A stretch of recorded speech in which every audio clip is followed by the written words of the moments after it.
ஆரம்பிச்சிடலாம் தோழர், ஆரம்பிச்சிடலாம். நன்றி.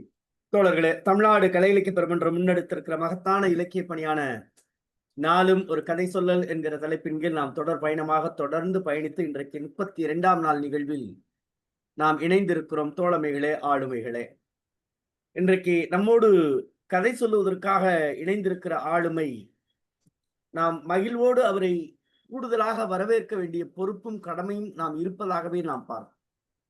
காரணம், அவராகவே விரும்பி நான் தோமுசி ரகுநாதன் ஐயாவுடைய கதை மட்டுமல்ல, புதுமை பித்தனுடைய கதையும் சொல்லுவேன் என உரிமையோடு கேட்டு வாங்கிய பெருந்தகை. குறிப்பாக நம்முடைய கட்டமைப்பு எப்படி என்றால், ஒருவருக்கும் ஒரு கதை தான் வழங்கப்படும் என்கிற நிலைப்பாட்டோடு நாம் பயணித்தோம். ஆனால் நம்முடைய ஐயா சக்திவேலாயுதம் ஐயா கேட்ட பிறகு நம்மால் மறுக்க முடியவில்லை. அதை பொதுச் செயலாளரிடம் வேறு விதமாக ஒப்புதல் பெற்றோம். ஐயா, 2 கதை ஓடுது, புதுமை பித்தனுடைய கதை, தோமுசி 2 பேருடைய கதை ஓடுது. ஒரே ஆளு விட்டு 2 கதையை சொன்னாதான் நமக்கு விதிய மீறுறதா இருக்கும். அதனால இதற்கு வாய்ப்பு தர வேண்டும் என பொதுச் செயலாளரிடம் கேட்ட பிறகு, சரி, வாசகர்களுக்கும் இலக்கிய ஆளுமைகளுக்காகத்தானே நம்முடைய அமைப்பு செயல்படுகிறது, அவர்களுக்காக நாம் செய்ய வேண்டிய கடமையும் பொறுப்பும் இருக்கிறது என்கிற அன்பு வேண்டுகோளோடு இதை ஏற்றுக்கொண்டார்கள். அதற்காக முதலில் இந்த தலைவரை நமக்கு இந்த அவைக்கு வாங்கி கொடுத்த சக்தி வேலாயுதம் ஐயாவிற்கு நெஞ்சம் நிறைந்த வாழ்த்துக்களையும் பாராட்டுகளையும் பதிவு செய்கிறோம். தோழமை உண்மையிலே ஒரு உரிமையோடு பேசக்கூடிய தோழமை. கதை சொல்லுகிற போக்கு என்பதை காட்டிலும் யதார்த்தமாக எளிமையாக தன்னுடைய வாழ்வியலை சரியாக பயணித்துக் கொண்டிருக்கக்கூடிய தோழமை நம்முடைய சக்தி வேலாயுதம் அவர்கள். ஐயா அவர்கள் உண்மையிலே ஒரு மிகச்சிறந்த ஆளுமை. தன்னுடைய பணியை சிறப்பாக, தன்னுடைய பணி என்பது தான் சார்ந்திருக்கிற அமைப்பு மட்டுமல்லாமல் சார்ந்திருக்கிற பணி செய்கிற இடங்களில் குறிப்பாக அவர் சிறப்பு சேர்த்திருக்கிறார். காரணம், நெருப்பு விழிகள் என்கிற புனைப்பேரோடு இயங்குகிற ஆளுமை நம்முடைய ஆளுமை. மணக்காவலன் மங்கை இணையருடைய அருமை மகனார் இவர். முதுகலை தமிழ் பட்டமும் இளங்கலை கணினி அறிவியலும் முதுகலையில இதழியல் மக்கள் செய்தி தொடர்பியல் சார்ந்த பட்டய படிப்பும் பெற்ற ஆளுமை. யூனியன் பேங்க் ஆஃப் இந்தியாவிலே எழுத்தர் பணியாக இருந்தாலும் இலக்கியத்திலே அவர் எழுதிய புத்தகங்கள் எண்ணில் அடங்காதவை. குறிப்பாக செம்புள பெயர் நீர் என்கிற கவிதை தொகுப்பும், அம்மாவின் வாசம் என்கிற கவிதை தொகுப்பும், சிறுகை அளாவிய கூழ் என்கிற கவிதை தொகுப்பும், நிழல் தேடும் மரங்கள் என்கிற சிறுகதை தொகுப்பும், நீங்களும் கிடைப்பீர்கள் என்கிற நறுக்குகளும், இயல்பானவர்களுக்கு மட்டும் என்கிற நறுக்குகளும் என பதிப்பில் வந்திருந்தாலும் அவர் எழுதி வருவது ஏராளம் ஏராளம். இன்னும் பதிப்பிக்கப்படாத புத்தகங்கள் அவர் வீட்டில் தாராளமாக இருக்கின்றன. தினமலர் நாளிதழ், தி நெல்லை டைம்ஸ் நாளிதழ், தமிழ் நெஞ்சம் மின்னிதழ், கொலுசு மின்னிதழ், காணி நிலம் காலாண்டிதழ், தொடுவானம் காலாண்டிதழ், தி கன்னியாகுமரி எக்ஸ்பிரஸ், நமது திருப்பூர் வார இதழ், உங்கள் நண்பன் மாத இதழ், தமிழ்ச்சோலை இதழ் என நீண்டு கொண்டிருக்கிறது. எனக்கு ஆச்சரியமா இருக்கிறது என்னன்னா, ஐயா பணிக்கு இடையிலும் இல்லத்திற்கு செலவழிக்கிற நேரத்தை காட்டிலும் இலக்கியத்திற்கு செலவழிக்கிற நேரம்தான் கூடுதலாக இருப்பதாகவே நாம் பார்க்கிறோம்.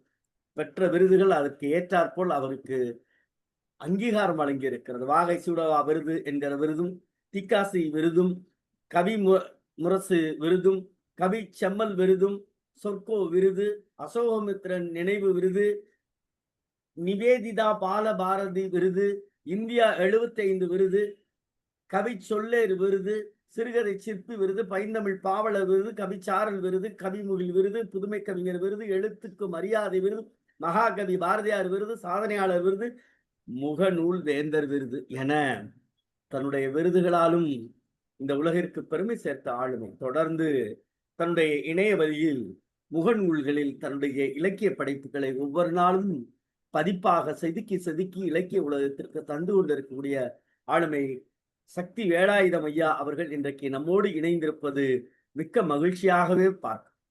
ஐயா புதுமை பித்தனுடைய கதையான இது மிஷின் யுகம் என்கிற கதையை சொல்ல இணைந்திருக்கிறார்கள். அவர்களை தமிழ்நாடு கலை இலக்கிய பெருமன்றத்தின் சார்பாகவும் இந்த அவையின் சார்பாகவும் தோழமையோடு வரவேற்று கதை சொல்ல வருமாறு அன்போடு அழைக்கின்றோம். தோழமையை வருக, கதை சொல்க. அனைவருக்கும் இனிய மாலை வணக்கம். ஐயா குரல் கேக்குதா? நல்லா கேக்குது, நல்லா கேக்குது. அனைவருக்கும் இனிய மாலை வணக்கம். நம் தோழர் அன்பு தோழர் கருமுருகன் அவர்கள் சொல்லியபடி உண்மையிலேயே இந்த வாய்ப்பை வழங்கிய நம்முடைய தமிழ்நாடு கலை இலக்கிய பெருமன்ற பொதுச் செயலாளருக்கும் மற்றும் நிர்வாக குழுவிற்கும் என்னுடைய மனமார்ந்த நன்றியை முதற்கண் தெரிவிச்சுக்கிறேன். உண்மையிலேயே நான் வந்து தோமுசி கதையை சொல்றதை காட்டிலும் புதுமை பித்தன் கதையை நிறைய வாசிச்சதுனால தோழர்கிட்ட கூட அதுதான் நான் கேட்டிருந்தேன். எனக்கு முதல்ல இந்த வாய்ப்பு கொடுங்கன்னாங்க. இல்ல தோமுசி கதையை நீங்க பேசுங்க, பின்னாடி அது பார்த்துக்கலாம்னு சொன்னாங்க. உண்மையிலேயே அந்த வாய்ப்பை வழங்கியிருக்கீங்க. அந்த வாய்ப்பை வழங்குனதுக்கு எனது மனதார்ந்த நன்றியை தெரிவித்துக் கொண்டு, இது மிஷன் யுகம் அப்படிங்கிற கதை வந்து எனக்கு ரொம்ப பிடித்த கதை. புதுமை பித்தன் கதையில வந்து ரொம்ப பிடித்த கதை. அதற்கு முன்னால ஒரே ஒரு கவிதையை வாசித்துவிட்டு என்னுடைய கதையை சொல்லத் தொடங்குகிறேன். அடுப்பங்கரைக்கும் அங்கனக்குழிக்கும் நடந்து தவித்தது அவள் கால்கள். காய்ப்பு விழுந்தே கடினமானது அவள் கைகள். கால்கள் கைகளிடமும் கைகள் கால்களிடமும் தன் ஆற்றாமையை பேசிக்கொண்டன. அவள் இளைப்பாறுவதற்காக காத்தே கிடந்தன திண்ணைகளும் அவள் வீட்டு முத்தங்களும். நான் இயந்திரம் அல்ல மனுஷிதான் என்று புதுமை பித்தனின் மிஷின் யுக கதாபாத்திரமாய் வாழ்ந்து காட்டினாள். பாவம், அவளை சுற்றிய இதயமற்ற இயந்திரங்களுக்கு அவள் ஒரு இதயமுள்ள இயந்திரமாகவே வாழ்ந்து முடிக்கிறாள். பராமரிக்கப்படாத இயந்திரம் போல ஏச்சு பேச்சு பட்டு இன்றோ வீழ்ந்து கிடக்கிறாள். அவளை சுற்றிய இதயங்களற்ற இயந்திரங்களுக்கு இதயங்கள் இன்று முளைக்கத் தொடங்கின. எல்லோருக்குமாக துடித்த அவளோ தற்போது முத்தத்தில் அசைவற்று கிடத்தப்பட அவள் புகழ் பாடினர். இன்றே இதயங்கள் முளைத்த இயந்திர மனிதர்கள். இது என்னுடைய கவிதை தொகுப்பு, அம்மாவின் வாசம்ங்கிற கவிதை தொகுப்புல நான் வந்து இந்த புதுமை பித்தனின் மிஷின் யுகம் என்ற கதையை படித்ததால் எழுந்த கவிதையாக பதிவு செஞ்சிருப்பேன். உண்மையிலேயே இந்த கதை, இது மிஷின் யுகம் அப்படிங்கிறது ஒரு 2 பக்க கதை தான். 2 பக்க கதை. கதையை ஒரு வரியில சொல்லணும்னா, ஒரே ஒரு உணர்வு விதமான நிகழ்ச்சி நடக்கு. ஒரு வாடிக்கையாளர் ஒரு ஹோட்டலில் நடக்கிற சம்பவம் தான் இந்த கதை. அந்த ஹோட்டலில் நடக்கிற சம்பவத்துல நிறைவாக சாப்பிட்டு விட்டு போவர் கைக்குட்டி கீழே விடுகிறார். கீழே விழும்போது உங்கள் கைக்குட்டை கீழே விழுந்து விட்டது என்று சொல்லியவுடன் அவர் மிஷின் இல்லப்பா, அவர் மனுஷன்தான் அப்படிங்கிற மாதிரி அந்த கதாபாத்திரத்துக்கு தென்பட்டு பார்ப்பார். அதுதான் இந்த கதை. ஒரு வரியில் நான் சொல்லிவிட்டேன். புதுமை பித்தன் எப்படி சொல்லியிருக்கிறார் என்று இப்போது பார்ப்போம். புதுமை பித்தன் எப்போதுமே உள்ள ஒரு சிறப்பான விஷயம், அதாவது எப்படி சொல்ல, அவருடைய மொழி நடை இருக்கு பாத்தீங்களா, ஒரு நையாண்டி விதமாகவே இருக்கும். இந்த கதையிலும் அப்படி ஒரு நையாண்டி இருக்கு. முதல்ல அந்த கதை தொடங்கும் போதே ஒரு நையாண்டியோடு தான் தொடங்குறாரு. நான் அன்று ஒரு முழு நீளம் பெயர் கொண்ட அப்படின்னு போட்டுட்டு, ஹோட்டல்காரர்களுக்கும் நாடகக்காரர்களுக்கும் தான் வாயில் நுழையாத பெயர் வைக்க நன்றாக தெரியுமே அப்படின்னு ஒரு நக்கலோடு தான் ஆரம்பிக்கிறாரு. அவர் ஒரு ஹோட்டலுக்குள்ள போறாரு. அதுதான் கதையோட ஆரம்பம். அந்த ஹோட்டலுக்குள்ள போகிறாரு. போய் பார்க்கிறாரு. பார்க்கும்போது அமளி நடக்கு. அமளி நம்ம சட்டசபையெல்லாம் சொல்றோம்ல, அந்த மாதிரி அமளி நடக்கு. அந்த அமளி எதுக்கு அமளி நடக்குன்னு பார்த்தீங்கன்னா, பாத்திரங்கள், அங்க உள்ள பாத்திரங்களுக்கு இடையே அமளி நடக்கு. அந்த சத்தம் அப்படி கேக்கு அப்படிங்கிறத ரொம்ப ரசனையா சொல்றாரு. போய் அந்த கிளாஸும் பிளேட்டும் மோதுற சத்தங்கள் ரொம்ப நிரம்பி இருக்கு. இதுக்கு இடையிடையே அதிகாரத்தின் தோரணையில் உச்சமான குரல்கள், எனக்கு இது வேணும், எனக்கு அது வேணும் அப்படின்னு சொல்ற குரல்கள் கேக்கு. அதுதான் ஒரு அழகான ஒரு மொழிநடை சொல்றாரு. இதற்கிடையிலே உல்லாச சம்பாசனை ஒரு சிரிப்பு அப்படின்னு சொல்லுவாரு. அது ரொம்ப நான் ரசிச்ச வரியா அவர் கடையில பாக்குறேன். இந்த கிளாஸ்லாம் மோதிர சத்தம் கேக்கு, அது கூட ஒரு அதிகார துணியில எனக்கு இது வேணும் அது வேணுங்கிற சத்தம் கேக்கு. இதுக்கப்புறம் ஒரு இடையில ஒரு உல்லாச சம்பாஷணை எனக்கு ஒரு சிரிப்பு இருக்கு. சரி, நான் போய் உட்கார்ந்தேன் அப்படின்ட்டு அவர் கதையை சொல்றாரு. உட்கார்ந்ததும் என்ன இருக்குன்னு தெரியாம கேட்டம்பா, அந்த அந்த கொண்டு அந்த பேரத்தை கேட்டுட்டேன் அப்படிங்கிற மாதிரி கேட்கிறாரு. என்ன இருக்குன்னு தெரியாம கேட்டேன்பா அப்படிங்கிற மாதிரி கேட்டேன்னு அவர் வரிசையா என்னென்ன இருக்கோ கடையில் உள்ள எல்லா ஐட்டங்களையும் அப்படியே வரிசையா சொல்றாரு. அதுவும் கட கட கட கடன்னு ஒப்பிக்கிறாரு. இத பார்த்த நம்முடைய கதை சொல்லி என்ன கேட்கிறாரு, கதையாசிரியர் என்ன கேட்கிறாருன்னா, அவர் சொல்லாத ஐட்டமான பூரி ஒரு பிளேட், பூரி கிழங்கு ஒரு பிளேட் கொண்டு வாப்பா அப்படின்னு கேட்கிறாரு. கொண்டு வான்னு சொன்ன பிறகு, அவரு சொன்னதும் நம்ம வாசிச்ச லிஸ்ட்ல இல்லாத ஐட்டங்கள இவர் சொல்லிட்டாரேன்னு ஏதாவது விஷயம் அவருடைய மூஞ்சில தெரியுதா? ஏதாவது ஒரு அவர் மூஞ்சில தோணுதா? அப்படிங்கிற மாரி ஒரு மூஞ்சிய பார்க்குறாரு. அவர் எதுவுமே தோணல. அந்த சைட்ல இருந்து ஒரு இடத்துல இருந்து ஒரு ஐஸ் வாட்டர் கொண்டு வாப்பா அப்படின்னு ஒரு சவுண்ட் கேக்கு. அடுத்து என்னப்பா இவ்வளவு நேரம் ஆயிட்டு சீக்கிரம் கொண்டு வாப்பா அப்படிங்கிற ஒரு ஒரு குரல் கேக்கு. இதோ வந்துட்டேன் சார் அப்படிங்கிற மாதிரி இருக்கு. இதுல இந்த கதாபாத்திரத்தின் பெயர், அந்த உணவுகளை கொண்டு வருகின்ற கதாபாத்திரத்தின் பெயர் கிருஷ்ணன் என்பது மட்டும் இந்த கதையில் நம்முடைய கதையாசிரியர் புதுமைப்பித்தன் அவர்கள் சொல்லியிருக்கிறார். அந்த கிருஷ்ணன் சீக்கிரம் வாப்பா, நம்ம எவ்வளவு நேரம் தான் அவர் காத்திருப்பாரு, சீக்கிரம் கொடுப்பா அப்படிங்கிற மாதிரி ஒரு சவுண்டு கேக்கு. இப்படியே நீண்டிட்டே போகுது.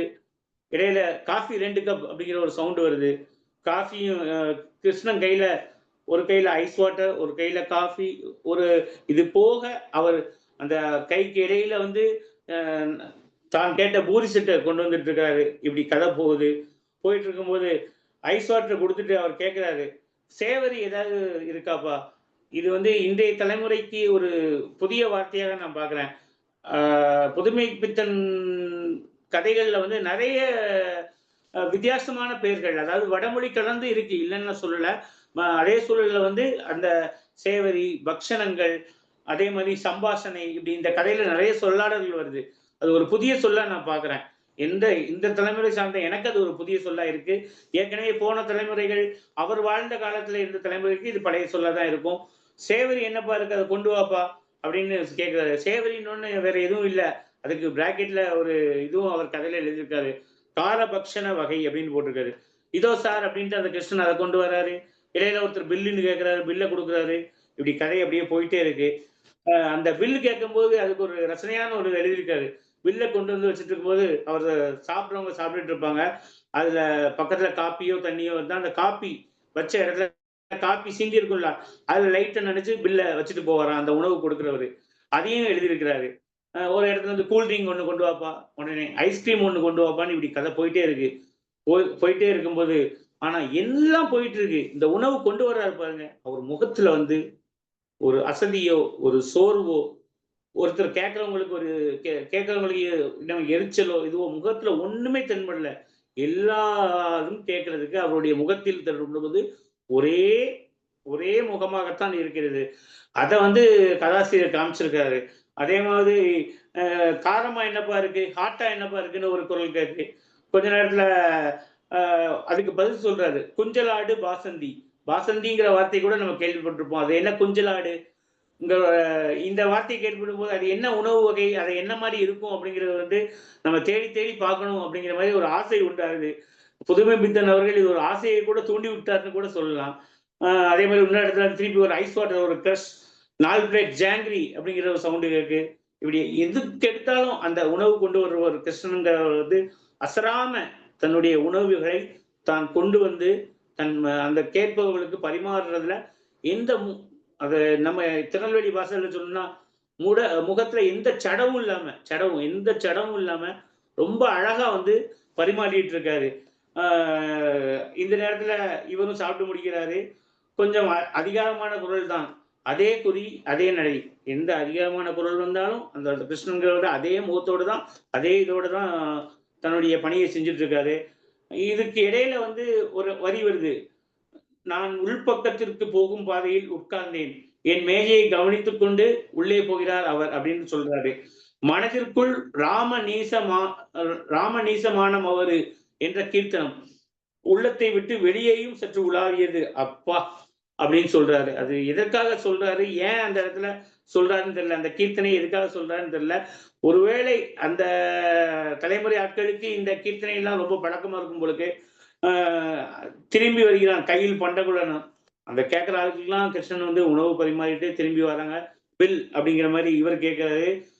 என்னிடம் வந்து அப்படி பில் எழுதுறான். அந்த பில் எழுதுறது கூட என்னிடம் வந்து பில் எழுதியாகி விட்டது அப்படின்னு போட்டாரு. எல்லாம் பழக்க வாசனை தான். எந்திரம் மாரி எல்லாத்துக்கும் எந்திரம் மாரி அப்படியே குடுத்துட்டே இருக்கான் அப்படிங்கிற மாரி பார்க்குறாரு. பார்த்து முடிக்கிறாரு. சார் உங்கள் கைக்குட்டை கீழே விழுந்து விட்டது அப்படின்னு அந்த கிருஷ்ணன் சொல்றாரு. குனிந்து அவன் எடுக்க போறாரு. குனிந்து எடுக்க போகும்போது இல்ல இல்ல நானே எடுத்துக்கிறேங்கிற மாதிரி கதாசிரியர் எடுக்கிறாரு. அவன் குனிகிறான் எடுக்க நானே எடுத்துக்கொண்டேன். மனிதன் தான் ஒரு ஐஸ்கிரீம் அப்படின்னு திருப்பியும் குரல் கேட்கு. திரும்பவும் அவன் மிஷினாகி விட்டான் அப்படிங்கிற மாதிரி அந்த கதை வந்து நிறைவடையுது.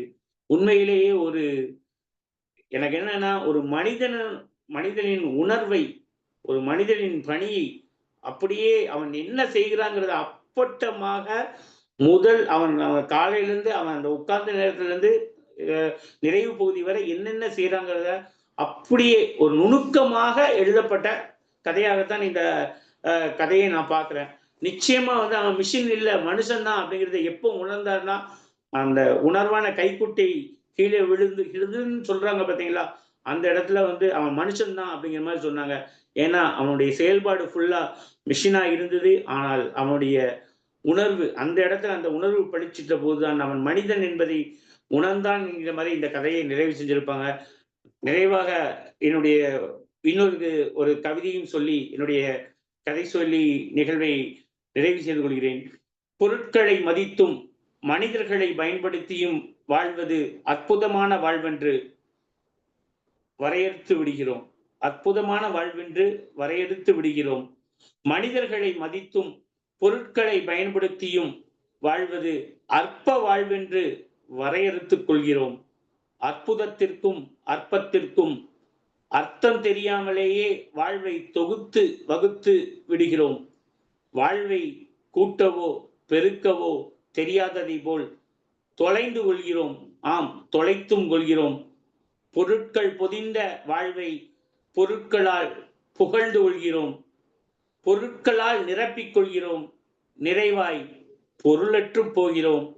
பொருளோடு வாழ்வதா வாழ்வு, பொருளோடு வாழ்வதா வாழ்வு, பொருளற்று சாழ்வதா வாழ்வு. அற்புதமா அற்பமா? உங்கள் வாழ்க்கைக்கு பொருள் உங்கள் கையில் தான் இருக்குது. உங்கள் கையில் தான் இருக்கிறது. நிச்சயம் இது மிஷின் யுகம். நன்றி, வணக்கம். நன்றி தோழமை, அருமை. ஐயா எங்க பிரபார் ஐயா கை உயர்த்திட்டார். அருமை அருமை, வாழ்த்துக்கள். ரொம்ப மகிழ்ச்சி. வழக்கம் போல் பின்னூட்டத்தை தொடங்கி வைக்கிற நம்முடைய தோழர் சிவசுப்ரமணியன் அவர்கள். அன்பான தோழர்கள் அனைவருக்கும் வணக்கம்.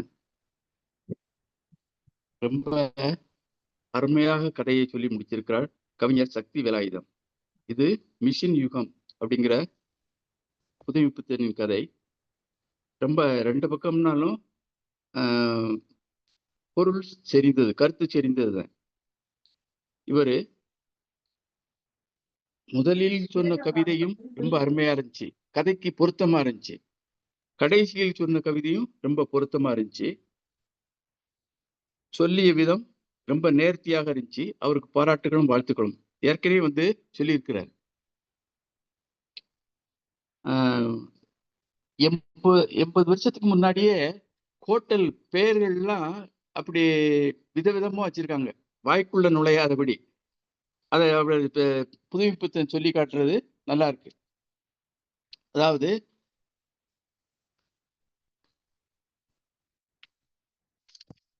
ஹோட்டல் பெயர் வாய்க்குள் நுழைய மறுப்பதை போல் ஹோட்டலில் இருக்கும் உணவுப் பொருள்களும் வாய்க்குள் நுழைய மறுக்கிறது அப்படின்னு சொல்லாம சொல்றாரு. அது இப்ப உணவுப் பொருள்களை பாருங்க, குஞ்சால் ஆடு, பாசந்தி, இப்படி அப்பவே இதெல்லாம் இருந்திருக்கு, பாசந்தி எல்லாம். ஆக ரொம்ப வித்தியாசமா சொல்றாரு முதல்ல. அடுத்து வடமொழி சொற்கள் நிறைய, அந்த ஆரம்பகால எழுத்தாளர்கள்ட்ட வடமொழி சொற்கள் தாக்கம் நிறைய இருந்துச்சு. அது பச்சனம், சரி, சம்பாசனை, பச்சனம், இப்படி நிறைய இருந்துச்சு. அதுல ஒரு கீர்த்தனை சொல்றாரு. இப்போ இந்த சிந்து பைரவி படத்துல வர்றதெல்லாம் கீர்த்தனைகள் தான். மறி மறி நின்னே, இந்த மாதிரி இதெல்லாம் கீர்த்தனைகள் தான். ஹோட்டல் முதலாளி கூட அந்த சர்வர் கிருஷ்ணன் அப்படிங்கிறத கிருஷ்ணா என்று மென்று துப்புகிறார் என்றே சொல்ல தோன்றுகிறது. போஸ்ட் ஆஃபீஸு, பேங்கு இதுகளுக்கு இங்கே போனோம்னா சர்வர் கொஞ்சம் வேலை செய்யலை அப்படின்னு சொல்லுவாங்க. அது மாதிரிதான் ஹோட்டல்ல உள்ள சர்வரும். அங்கே பேங்க் போஸ்ட் ஆஃபீஸ்லயும் சர்வர்ங்கிறது மிஷின் தான். இங்க ஹோட்டல்லையும் அந்த சர்வர் வந்து மிஷின் மாதிரி தான் இயங்குறாப்புல. அதாவது மனப்பாடம் செய்து வச்சிருக்குது, கடன்னு வேகமா சொல்றது, ஒப்பிக்காப்புல.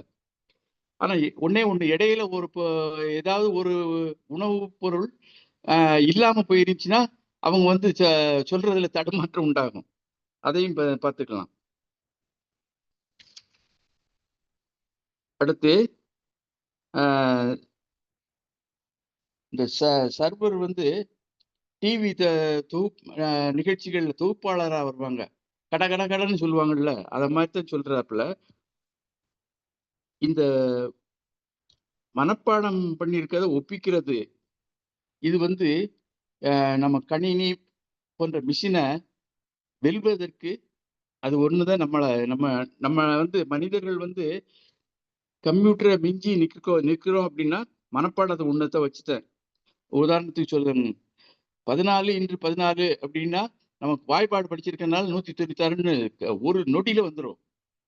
இதே இது கணினியில தட்டிக்கிட்டு இருக்கணும், 14x14 அப்படின்னு தட்டிக்கிட்டு இருக்கணும், அது நேரமாகும், இதை விட நேரமாகும். ஆக அந்த மனப்பாட சக்தியினால்தான் நாம் கம்ப்யூட்டரை விஞ்சி நிற்கிறோம், கம்ப்யூட்டரை ஜெயித்து காட்டியிருக்கிறோம் என்று சொல்ல தோன்றுகிறது. ரொம்ப எந்திர உலகம் அப்படிங்கிறத ரொம்ப அருமையா புதுமைப்பித்தன் எழுதியிருக்கிறார் இந்த கதை மூலம். இந்த கதையை அருமையாக சொன்ன விதத்தில் அவருக்கும் பாராட்டு சொல்லி நிறைவு செய்கிறேன். வாய்ப்புக்கு நன்றி, வணக்கம். நன்றி தோழமையே, மிக்க மகிழ்ச்சி. புதிய உறுப்பினர்கள் நிறைய இருக்கீங்க, ஒரு சிலர் இருக்கீங்க. ஒருவேளை பின்னூட்டம் சொல்லணும்னு நினைச்சீங்கன்னா கை உயர்த்துங்க. நான் வழக்கம் போல ஒரு சிலரை நம்ம கூப்பிட்டுருவோம். நான் அவங்க நினைச்சிட வேண்டாம், நம்மளை கூப்பிடலையே அப்படின்னு நினைச்ச வேணாம். அதனால பின்னூட்டம் ஒருவேளை இன்றைக்கு புதிதாக இணைந்தவர்கள் சொல்ல விரும்பினால் ஹேண்ட் ரைஸ் அந்த உள்ளுக்கு அந்த ஆப்ஷன் இருக்கு, அதில் நீங்கள் போய் பண்ணிடுங்க. நன்றி, மகிழ்ச்சி. அரச்செல்வியம்மா.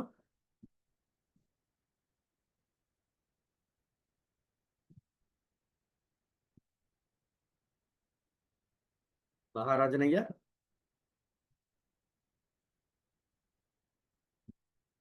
மகாராஜன் ஐயா. ஐயா நான் சொல்லட்டுங்களா? சொல்லுங்கம்மா, சொல்லுங்க. அனைவருக்கும் வணக்கம். இன்று கதை சொல்லி சின்ன கதை தான், ஆனா அது அவர் சொன்ன விதம் ரொம்ப நல்லா இருக்கு. தொடங்கும் போதே ஐயா நான் பேசுறது கேக்குதுங்களா? கேக்குதுங்களா? விட்டு விட்டு கேக்குதுங்களா? ஆமா ஆமா ஆமா. அம்மா தெளிவா கேக்குதுமா? சரி சரி, இப்ப வந்துட்டேங்க. அவரு தொடங்கும் போது ஒருங்கிணைப்பாளர் ஐயா வந்து அவரை பத்தி சொன்ன இது எங்க அப்பான்ட்டு இருந்துச்சு. ஆளுமை வந்து ரொம்ப தலை சிறந்த ஒருத்தரா இருக்காரு. அவர் கதையை தொடங்கும் போது ஒரு கவிதையோட தொடங்கினார். தாய்மையை போற்றக்கூடியது உண்மைதான், உண்மை உண்மை, அன்னைக்கும் சரி இன்னைக்கும் சரி அப்படிதான் இருக்கு.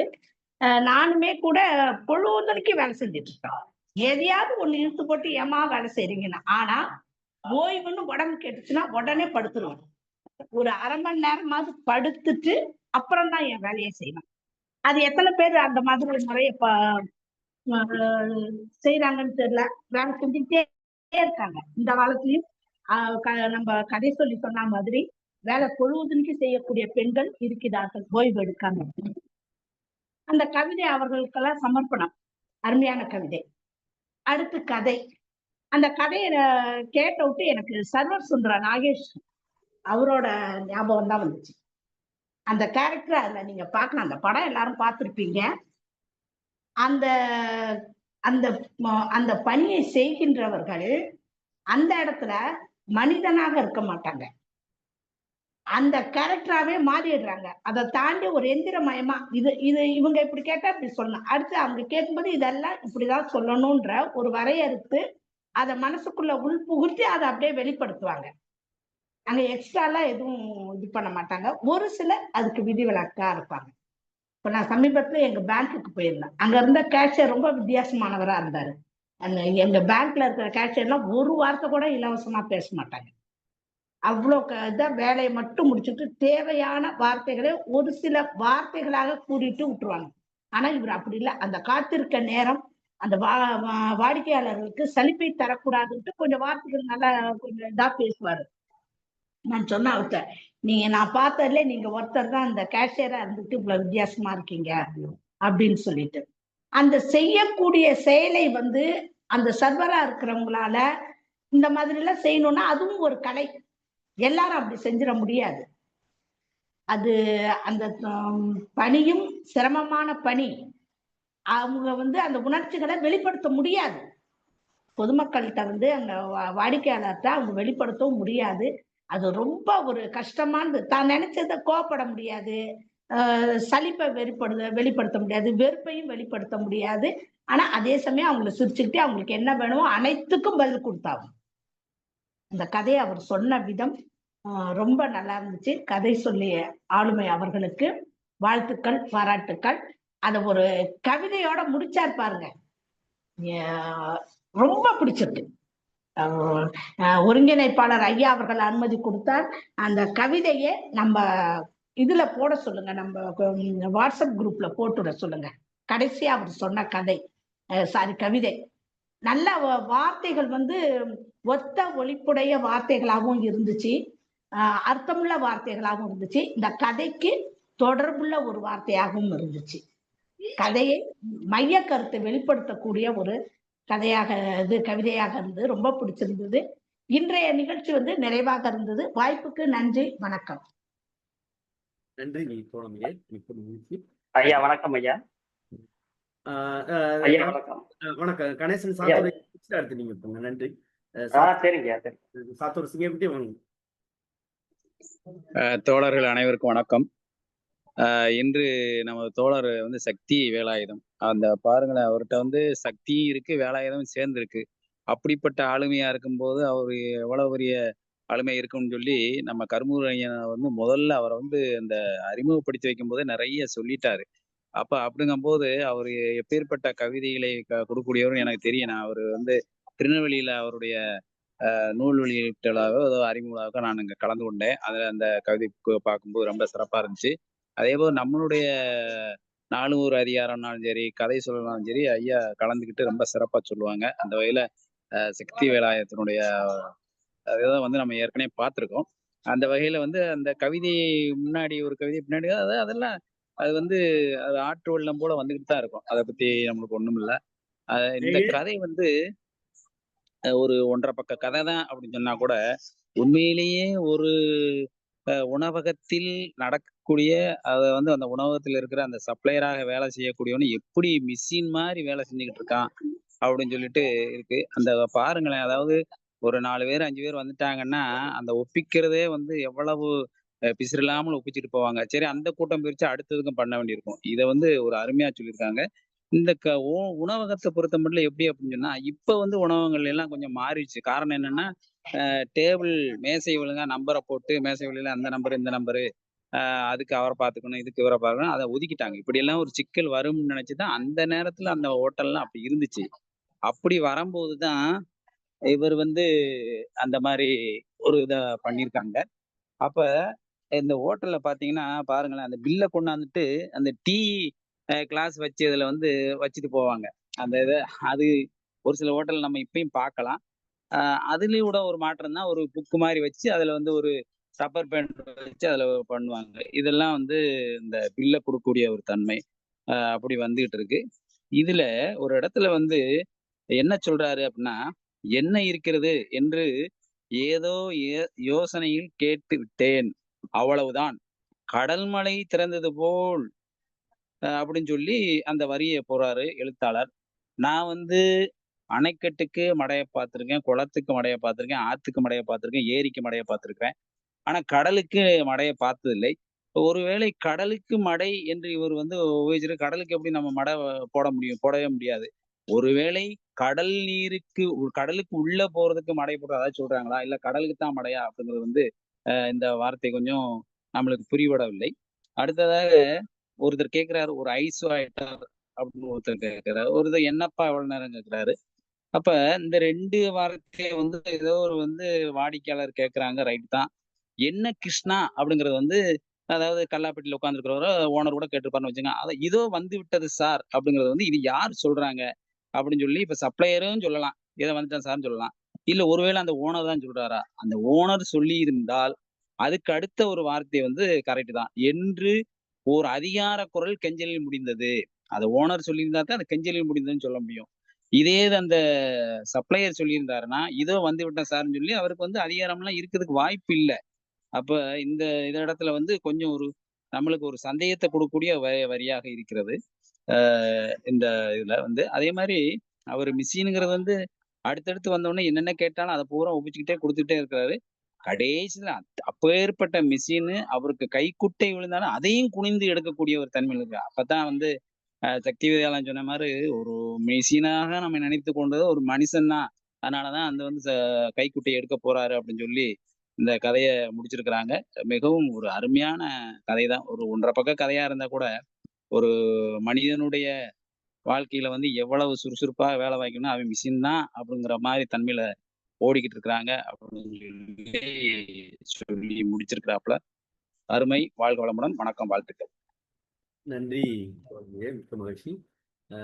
மகாராஜன் ஐயா. ஐயா வணக்கம் ஐயா.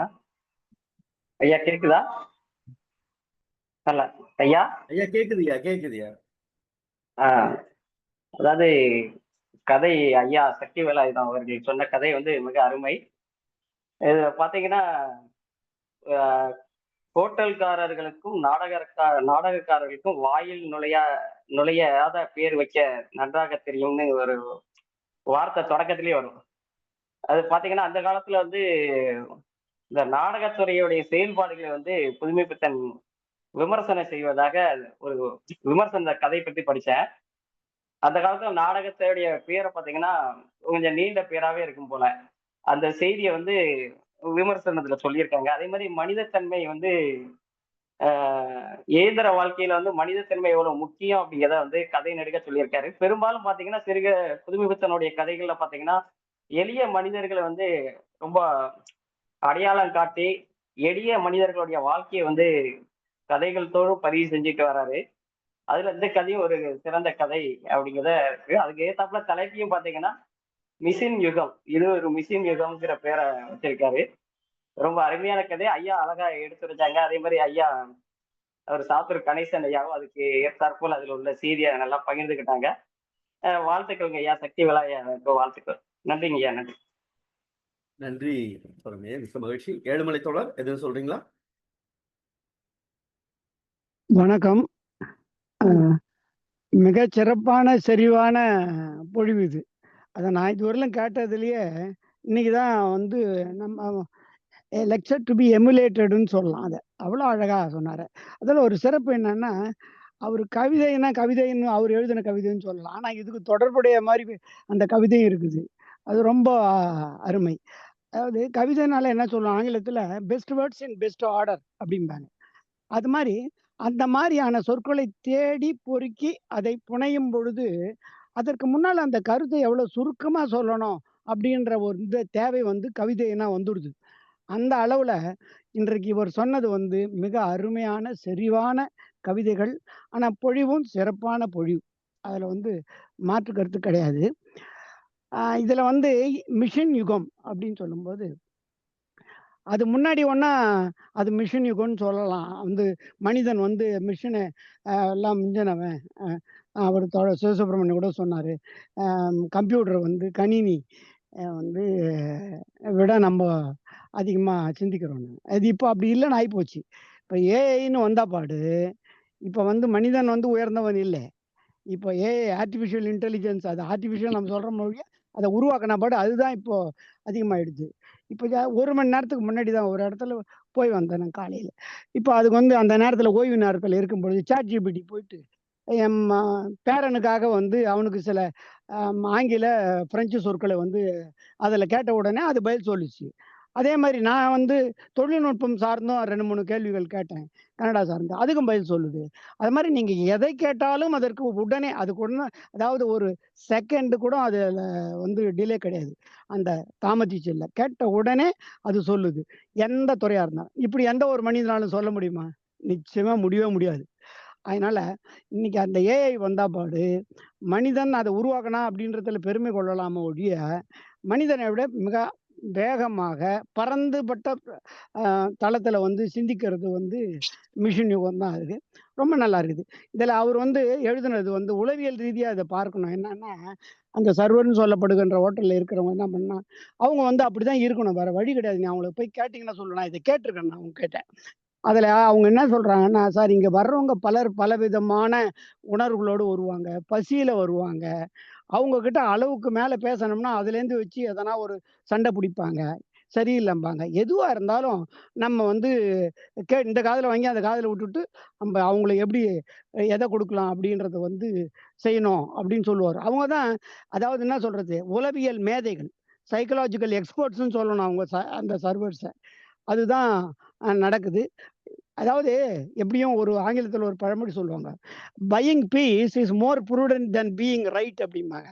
அதனால இங்க வாதிடுவதற்கான ஒரு சந்தர்ப்பம் தேவையில்லை. தவிர்க்கப்படணும். அந்த இடத்துல. அந்த இடத்துல தேவை வணிகம். நீ காசு குடுக்குற, நான் உணவு குடுக்குறேன். அப்படிதான் போய் வருது. அத வந்து நம்ம மிஷின்னு கூட அவன எடுத்துக்கக்கூடாது. அவன் அனைத்தையும் மனிதத்தை படித்தவன், மனித உணர்வுகளை படித்தவன், செயல்பாடுகளை படித்தவன், அனுபவத்தில் பட்டறிவில் அதில் உயர்ந்து நிற்கிறான் சர்வர். அப்படின்னு தான் நம்ம அத எடுத்துக்கணும் ஒழிய, உயர்ந்த மனிதன் இதுக்கு பேர் வச்சிருக்கலாம். மிஷின் யுகம் அப்படின்றதோட, உயர்ந்த மனிதர்கள் அப்படின்னு பேரு. ஏன்னா எது இருக்கு? நாம எந்த அளவுக்கு மற்றவர்களோட இணைஞ்சு போறோமோ, சிக்கன பிணக்கம் இல்லாம போறோமோ, அதுதான் மனிதத்தினுடைய மேம்பாடு. அந்த விதத்தில் இந்த சர்வர் வந்து மிக உயர்ந்த மனிதன். இந்த பொழிவு மிக அருமையான பொழிவு. தோழர் சக்திவேல் அவர் பேரு. ஆமா, சக்திவேலுக்கு என்னுடைய வாழ்த்துகள். நன்றி, வணக்கம். நன்றி தோழமையே. பேராசிரியரே சொல்லுங்க. பேராசிரியரே சொல்லுங்க. வேற ஒண்ணும் இல்ல. சாத்தூர் கணேசன் வழக்கம் போல் ஒரு வினாவை தொடுத்து விட்டார். கடல் மடை திறந்தது போல் அப்படின்னு புதுமைப்பித்தன் எழுதியிருக்கிறாரு. கடலுக்கு ஏது மடை அப்படின்னு கேட்டாரு. ரொம்ப அருமையான கேள்வி. அது புதுமைப்பித்தன் சும்மா எழுதியிருப்பாரா அப்படின்னு நானும் யோசிச்சு பார்த்தேன். நான் நினைக்கிறத சொல்லுதேன். அது சரியா இருந்தா எடுத்துக்கோங்க, இல்லைன்னா விட்டுருங்க. கடல் மடை திறந்தது போல. கடல் மடை அதாவது சுனாமின்னு சொல்லலாம், கடல் கொந்தளிப்பு அப்படிங்கிறத எடுத்துக்கலாம்னு நினைக்கிறேன். நன்றி. நன்றி தோழமையே. மகிழ்ச்சி. வேற யாராவது பின்னூட்டம் இருக்கீங்களா? ராஜாமணி அம்மா? தோழர் இதுக்கு இன்னொரு விளக்கமும் சொல்லலாம். சொல்லுங்க. அதாவது கடல் மடை அப்படின்றத விட கடைமடைன்னு சொல்லுவாங்க. கடைமடை அப்படின்னு சொன்னா, ஒரு நீர் பாய்ஞ்சுட்டு எல்லா அம் வயல்களுக்கும் பாய்ஞ்சுட்டு கடைசியா வந்து எடுக்கும் பொழுது, அதனுடைய கிரேடியன்ட் பார்த்தீங்கன்னா, அதிகமா இருக்கும். வேற முன்னாடி இருக்கிறவங்க யாருமே அத பயன்படுத்தாததுனால, இது மிக வேகமாக வந்து பாயும். நீங்க கால்வாயில பார்த்தீங்கன்னா, முதல்ல இருக்கிறதுக்கான அந்த கிரேடியன்ட் சாய்வுன்றது குறைவா இருக்கும். அந்த கடைசியில இருக்கிறதுக்கு அந்த கிரேடியன்ட்ன்றது அதிகமா இருக்கும். அப்போ அந்த தண்ணி பாயும்பொழுது, இங்க யாரும் எடுக்காத போது அது பாய்ஞ்சதுன்னா, அப்படியே ப வெள்ளம் போல வரும். அத கூட அவரு நெனச்சு சொல்லியிருக்கலாம். அது வந்து மருவி கடல்ன்னு வந்துடுதா என்னவோன்னு தெரியல. அப்படி ஒரு உணர்வு எனக்கு வருது இத கேட்டபோது. நன்றி. கடைமடைங்கிறது நம்ம எல்லாருக்கும் தெரிந்ததுதான். ஆனா இதுல தெளிவா எழுதியிருக்கிறார். கடல் மடைன்னு எழுதியிருக்கிறார். அதனாலதான் சொன்னேன். நன்றி தோழமையே. மிக்க மகிழ்ச்சி. வேறு யாராவது பின்னூட்டம் தர்றீங்களா? ஓகே, நன்றி. பிரபாரையா? வணக்கம். ராஜாமணி அம்மா. கலை இலக்கியவருக்கும் வணக்கம். இன்றைய கதை சொல்லி மிக அருமையாக கதை சொன்னார். புதுமைப்பித்தன் அவர்களை பல நேரங்களிலே நான் நோக்கும் பொழுது எப்படி பாரதியாரை வசன கவிதைகளின் தந்தை என்று சொல்கிறோமோ அது போல இந்த ஒரு நிமிட கதைக்கும் இவரே தான் முன்னோடியாக இருக்கிறார். பின்னால் இப்போ நாம் எழுதிட்டு இருக்கக்கூடிய கதைகள், படிக்கக்கூடிய கதைகளுக்கெல்லாம் ஒரு நிமிடம், இந்த கதையை படிச்ச நேரம் பார்த்தோம்னா ஒரு நிமிடம் தான் இருக்கும். அந்த மாதிரியான சிறப்பான கதை, அருமையான கதை. இதுல அவர் அந்த கருத்தோட்டம் சொல்லக்கூடியது, அந்த கைக்குட்டை கீழே விழுது உங்களதுங்களா சார் அப்படின்னும் பொழுது அவனும் அதையும் எடுத்து கொடுக்கறதுக்காக அது அவனுடைய வேலை இல்லை. ஆனாலும் அதை ஒரு மனித நேயத்தோட அவன் எடுத்து கொடுக்குறான் பாருங்க. அந்த வேலையும் அவன் சேர்ந்து செய்யறான். அது அவனுடைய உள்ளத்தை காண்பிக்கிறது. இவர் என்ன சொல்றாரு, அவனும் மனிதன் தானே, அந்த வேலை அவனுக்கு எதுக்கு, இந்த வேகமா செய்யக்கூடிய வேலைகளே போதும் அப்படின்னு நினைக்கிறாரு இல்லையா? அந்த மாதிரி காசுக்காக, வேலைக்காக மிஷின் மாதிரி அவங்க வேலை பண்ணாலும் கூட அதிலேயும் ஒரு மனிதநேயம் இருவரிடமும் காண்பிக்கப்பட்டிருக்கக்கூடியது இந்த கதையினுடைய மிக சிறப்பாக இருக்கிறது. அந்த காலகட்டங்கள்ல இந்த மாதிரியானவர்கள் தான் கடை வைத்திருப்பார்களோ, உணவகம் வைத்திருப்பார்களோ அப்படின்னு எனக்கு ஒரு எண்ணம். அதனால அந்த பேரெல்லாம் கூட வடமொழி பேர்கள்ல ஏதாவது இருந்திருக்கலாம், பட்டணக்கடை அப்படியே மாதிரி பேர் இருக்கலாம். அப்ப அதை அவர் சொல்றதுக்கு நீளமா வாயில நுழையாது அப்படிங்கிற மாதிரி சொல்லியிருக்கலாம் அப்படிங்கிறது. நிறைய புழங்கக்கூடிய சொற்கள் கூட அந்த காலகட்டங்கள்ல இந்த உணவகங்கள்ல குஞ்சாலாடுங்கிறது, பட்சணம்ங்கிறது, பலகாரம்ங்கிறது, இந்த மாதிரி சொற்கள் எல்லாம் அப்ப புழங்கி இருக்கிறது. அப்புறம் அதிகார குரல்கள் அப்படிங்கிறது அவங்க இருக்கிறவங்க தான் சொல்ற மாதிரி தோணுது எனக்கு. 2-3 பேர் வந்து உட்காந்துட்டு அது கொண்டு வா, இதை கொண்டு வா, ஜாங்கிரி கொண்டு வா அப்படின்னும் பொழுது அவர்கள் வந்து கொஞ்சம் அதிகார தோரணையில சில பேர் பேசுறாங்க. அதையும் அவர் பொருட்படுத்தல, அவருடைய வேலை மட்டுமே பார்த்தாரு அப்படிங்கிறது ரொம்ப அழகா இதுல பதிவு பண்ணிக்கிறாரு புதுமைப்பித்தன் அவர்கள். கதை சொன்னவரும் மிக சிறப்பாக சொன்னார் தோழர் சத்தியவேல் அவர்கள் வாய்ப்பளித்து.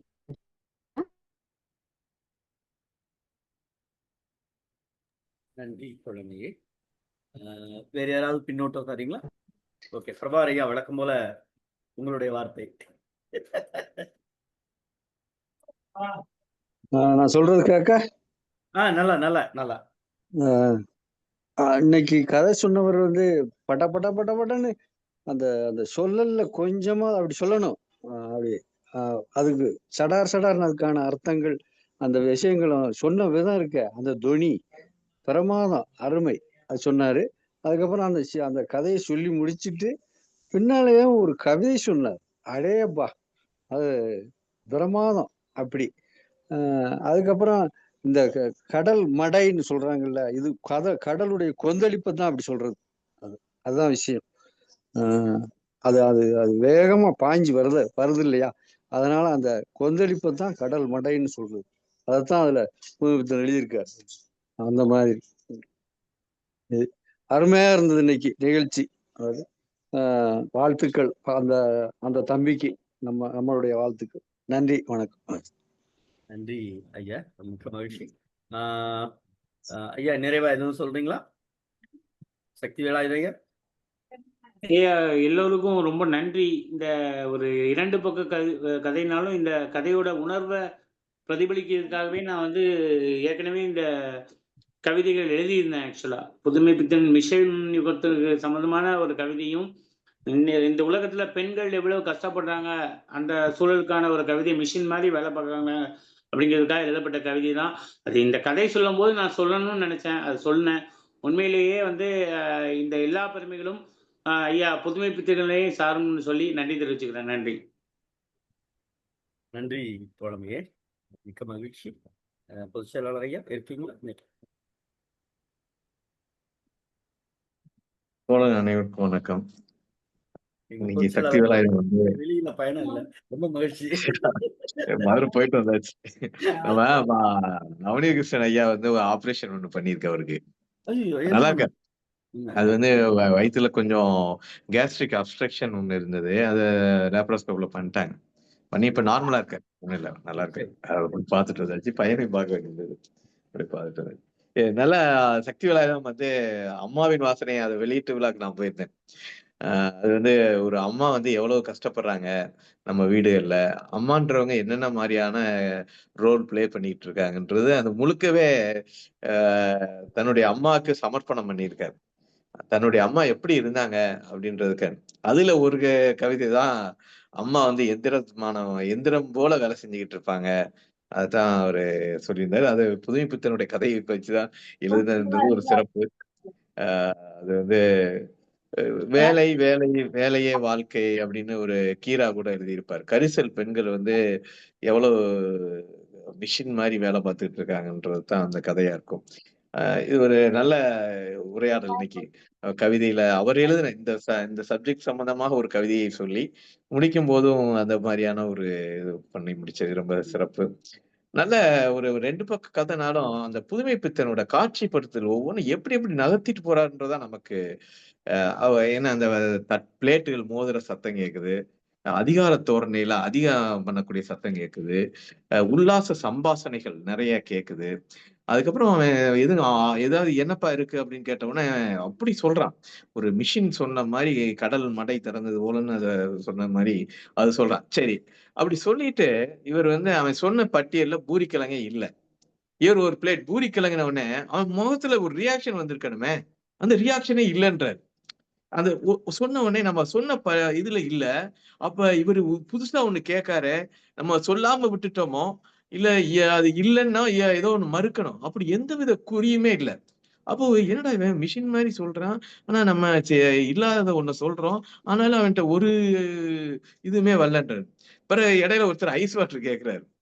பிறகு எவ்வளவு நேரம் ஆச்சுப்பா அப்படின்ன உடனே அந்த ஒருத்தர் இவருக்கு சூப்பர்வைசரா இருந்திருக்கணும். இல்ல கடை முதலாளியா இருந்திருக்கணும். ஏய் எவ்வளவு நேரம் ஆயிடுச்சுப்பா கிருஷ்ணா அப்படின்னு அவங்க கேட்டுட்டு அதே டோன் கஸ்டமர்கிட்ட பண்ணும்போது ரொம்ப பவ்யமாயிறாரு. அந்த அதிகார தோரணையில இருந்து கீழே இறங்கி பவ்யமா அந்த கஸ்டமர்கிட்ட சொல்றாரு. அது ஒரு அது ஒரு மிஷின் மாதிரி வேலை பார்த்துக்கிட்டு இருந்தாலும் யார்கிட்ட என்ன மாதிரி பேசுறதுன்றதும் ஒரு பக்கம் போகுது.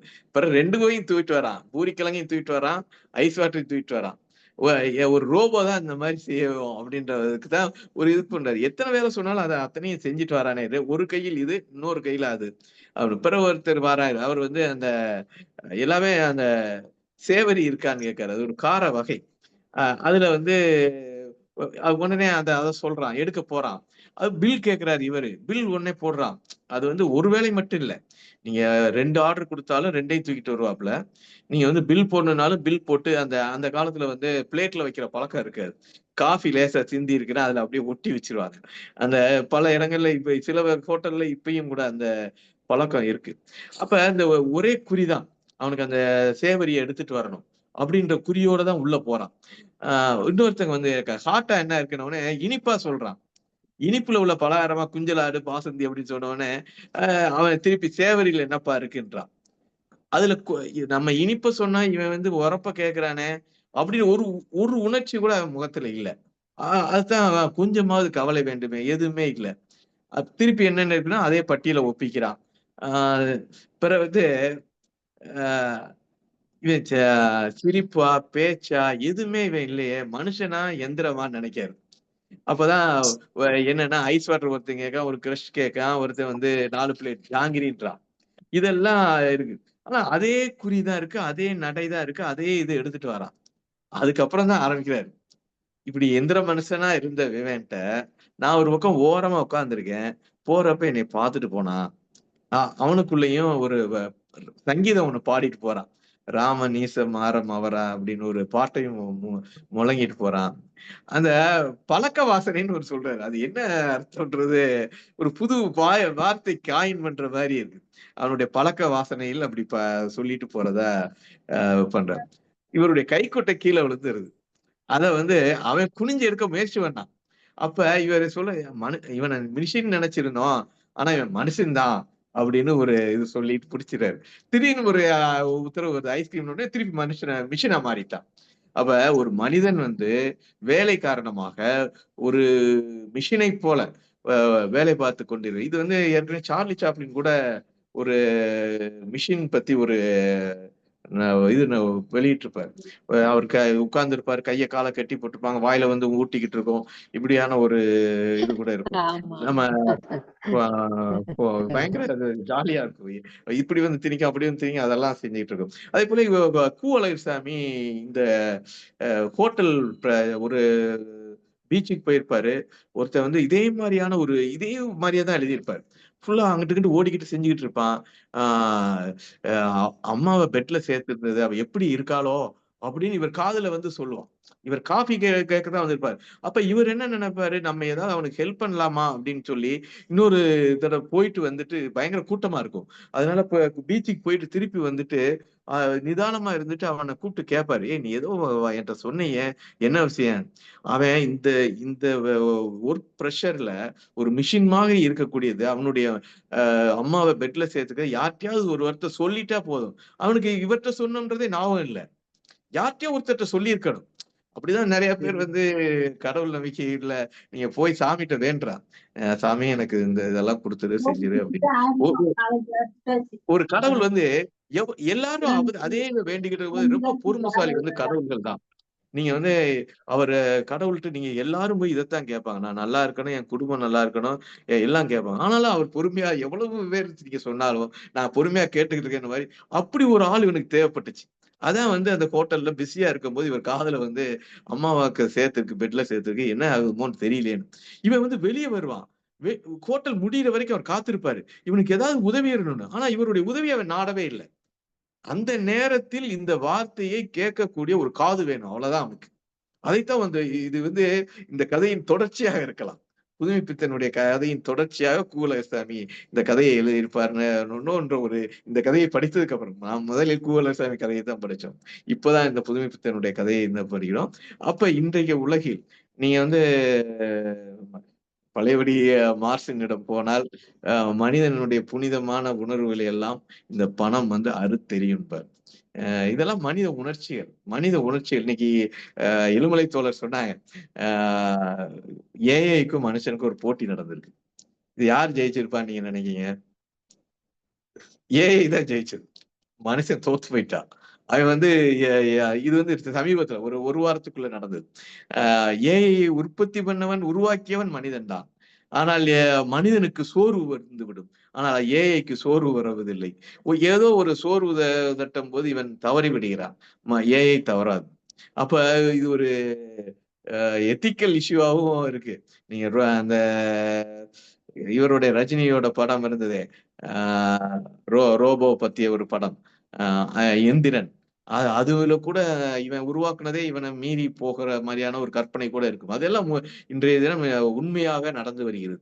அப்ப உலகம் அப்படிதான் போய்கிட்டு இருக்கு. ஆனால் இந்த மனித உணர்வுகளை நாம் சேமிக்க வேண்டும், மனித உணர்வுகளை பாதுகாக்க வேண்டும் என்ற அர்த்தத்தில் எழுதப்பட்ட கதை.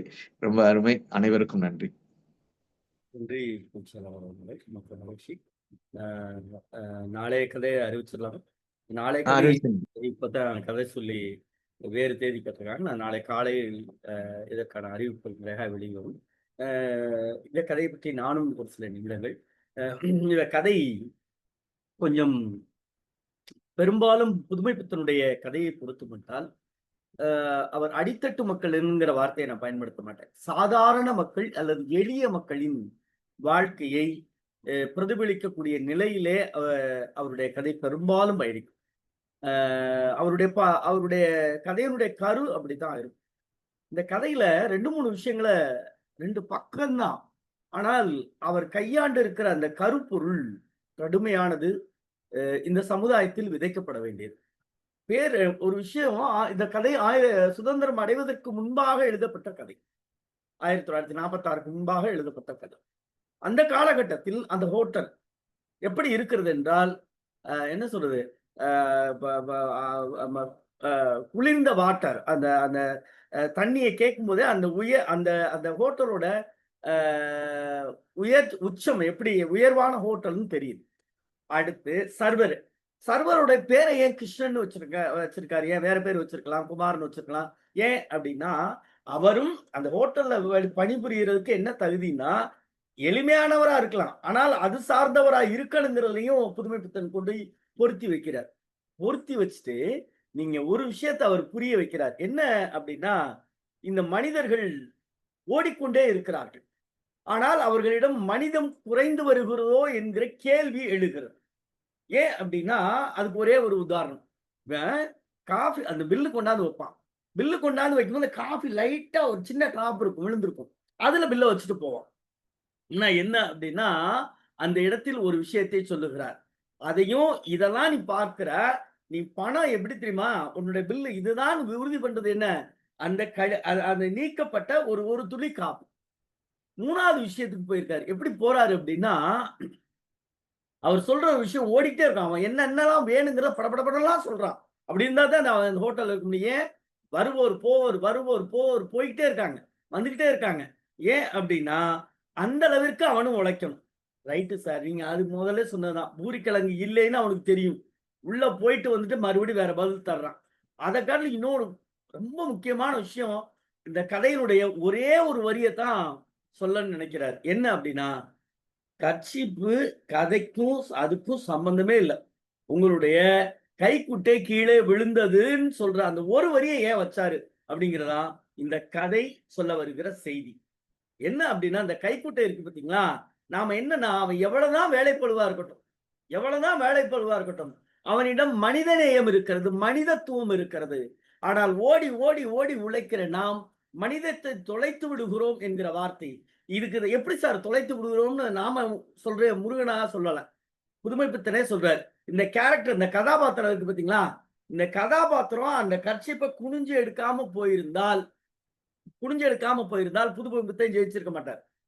இந்த கதாபாத்திரம் என்ன பண்ணுதுன்னா, அவர் சொல்றாரு, இல்ல பரவாயில்ல, சர்வரை கைக்குட்டை எடுக்க விடல, இவன் அவரை வேலை வாங்க விரும்பல, என்ன நினைக்கிறாரு, அவரே எடுக்கிறாரு.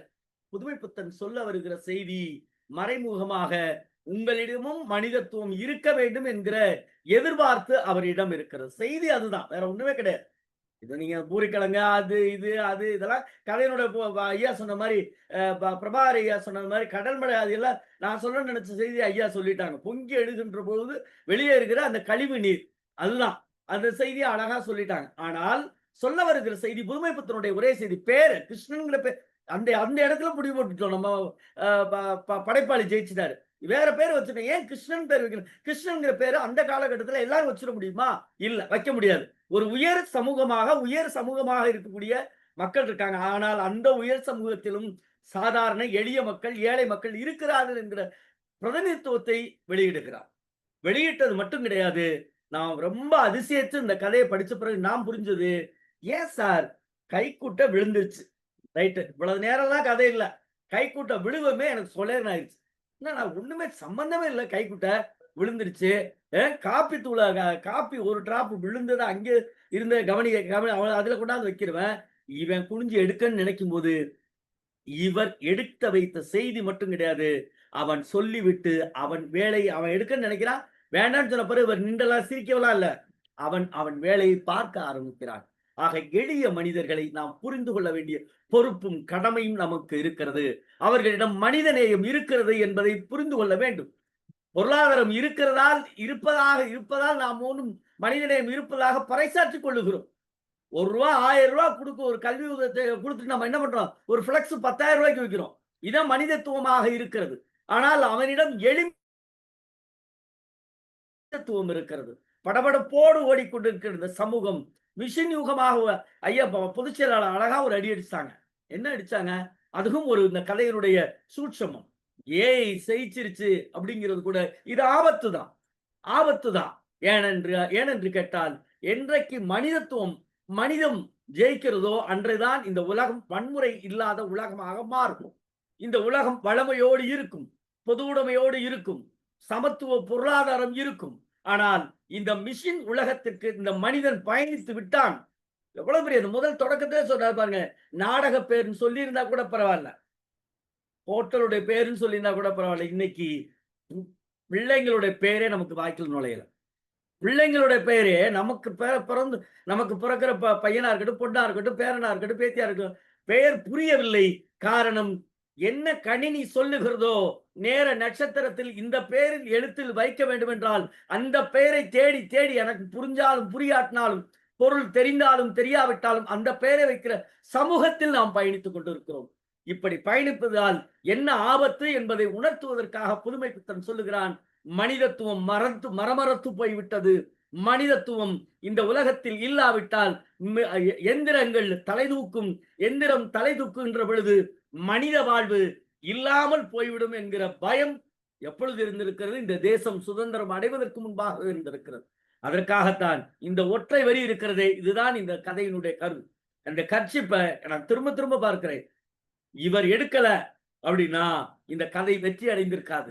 என்றைக்கு அவர் புதுமைப்பித்தன் சொல்லுகிற செய்தி என்னன்னா, நமக்கு சொல்றாரு ஒரு செய்தி, அவ எடுத்தா அது மாதிரி நீ எடியா, உனக்கு மனித நேயத்தை கொண்டு வா, மனிதத்தை கொண்டு வா என்று சொன்ன மிக அருமையான கதையை இன்றைக்கு நம்மோடு பகிர்ந்து கொண்ட சக்தி ஐயா அவர்களுக்கு தமிழ்நாடு கலை இலக்கிய பெருமன்றத்தின் சார்பாக நெஞ்சம் நிறைந்த வாழ்த்துக்களை பாராட்டுக்களை பதிவு செய்து வழக்கம் போல் நம்முடைய தமிழ்நாடு கலை இலக்கிய பெருமன்றம் தோழர் ஜீவா அவர்களின் சிந்தனை கனவுகளோடு ஒவ்வொரு நாளும் இரவு 8 மணிக்கு உங்கள் இல்லங்களோடு இணைந்து பயணிப்போம். நன்றியும் வாழ்த்துக்களும்.